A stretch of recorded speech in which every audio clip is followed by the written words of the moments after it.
So let's learn a one-dimensional easy kinematics problem with a little story. One day, you were leaving your home and your significant other because she wouldn't stop bragging about how well she did on her math test and how big a book she could read. So you get out of here, whoop. But as you leave, the Spanish Inquisition shows up and of course declares her a witch for doing so well at math and reading really large books. Because of this, they then go to do what they do with all witches, throw them off of a cliff. Not just any cliff, a particularly high cliff, 100 meters up,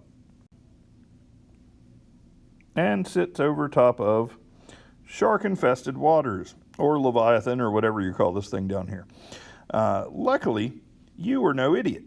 And since you knew that your significant other, who one day would be declared a witch because of her big brain, so you decided to build some things inside the cliff, right at that 50-meter marker, about halfway down. So let's go ahead and mark that. This is at 50 meters. You actually built a platform in order to catch your significant other, but it had a switch arm, so in a split second it would switch it out with a dummy love, and the sharks or Leviathan would end up eating her, or the doll, instead of your beloved wife, and she would be safe inside the cliff. However, you needed to do this in a split second in order to throw off your inquisitors. So the first thing you did is you put a trigger at the very top of the heel that would register the second that she leaves, or the second that she steps off of the cliff.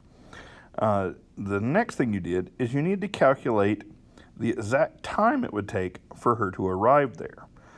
You knew that it was 50 meters down, so you're going to have to use kinematics.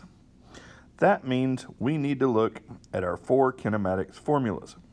So here are our 4 kinematics equations, and let's take a look at how each one is unique. For number 1, if you look at it, you notice that it has no delta D, or displacement. So it's to be solved without that. The second one, it has no velocity final. Our third one has no acceleration. And our fourth one has no time. So each one of these becomes unique in what it can solve, because we can find at least one variable in it as long as it's missing this other one. So technically we can be missing 2 variables and still solve for almost anything in it. So now let's see what we have in our scenario. Well, if we start to look at all the variables, we have a V initial and a V final, as well as a displacement initial and a displacement final, and an acceleration and a time. Now, if we're looking at this, we know our velocity initial because she just stepped off of the cliff. There's nothing pushing her or projecting her, so she's going to start at 0 meters per second. We don't know our velocity final. We do know our original place of motion, though. She started 100 meters up. So our initial displacement is 100 meters. We know our final because it's 50 meters is where the platform is put. But that still leaves 3 variables. We have to get it down to 2. So luckily, this does take place on Earth. And if it takes place on Earth, the only thing accelerating her would be the acceleration due to gravity. So little g is what her acceleration is. And little g is going to be equal to 9.8 meters per second squared on the surface of the Earth. But we also need to look at the fact that she's falling downward. It's accelerating her downward. So we're going to need to make that a negative value.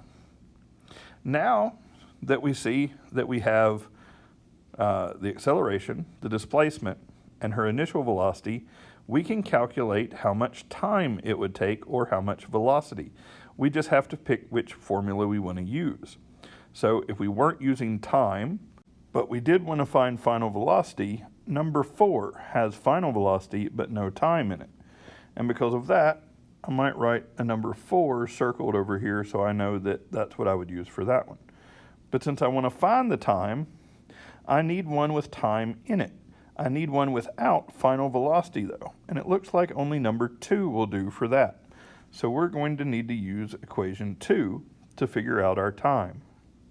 Let's do that now. So I'm going to start by writing out my equation. My equation for number 2 is displacement final is equal to displacement initial plus velocity initial times time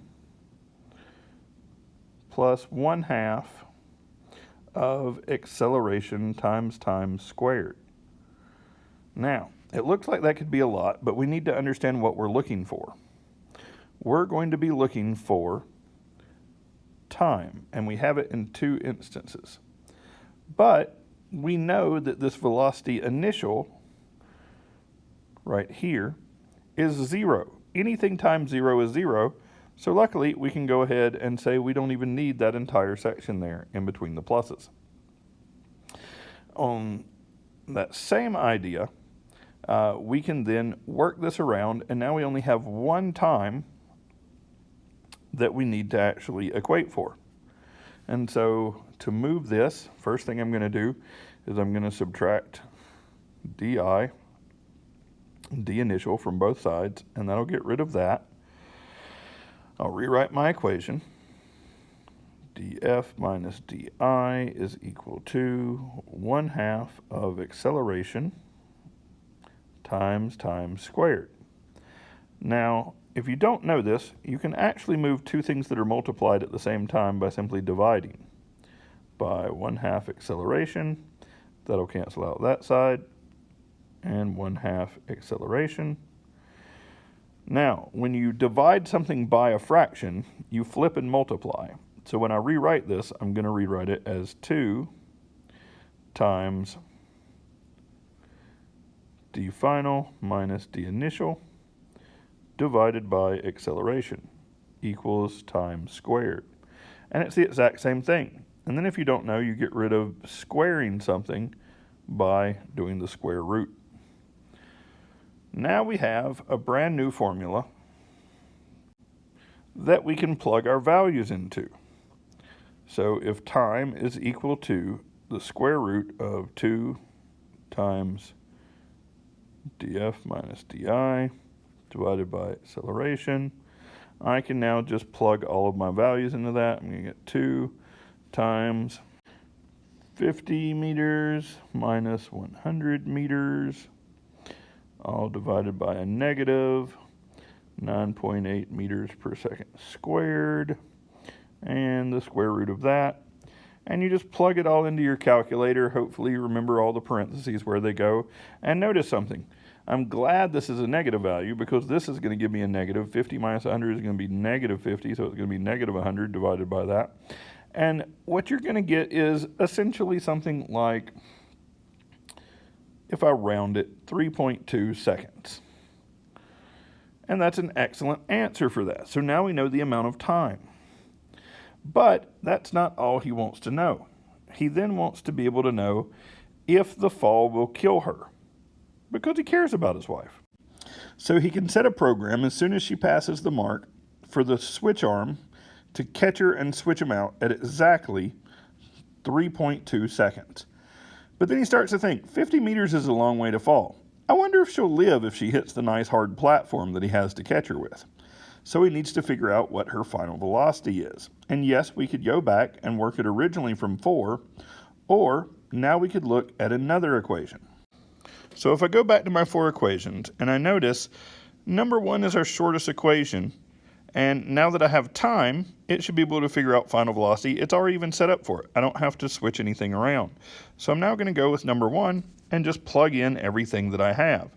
So I have my final velocity is equal to my velocity initial plus acceleration times time. We also know that that's 0, so we can just say that our final velocity is equal to 9.8 meters per second squared in the negative direction times 3.2 seconds. And if you do that, you'll find out that her final velocity is roughly around a negative 31.3 meters per second. So that seems okay until you realize that that's equivalent of around 70 miles per hour. So yeah, she would splat and die.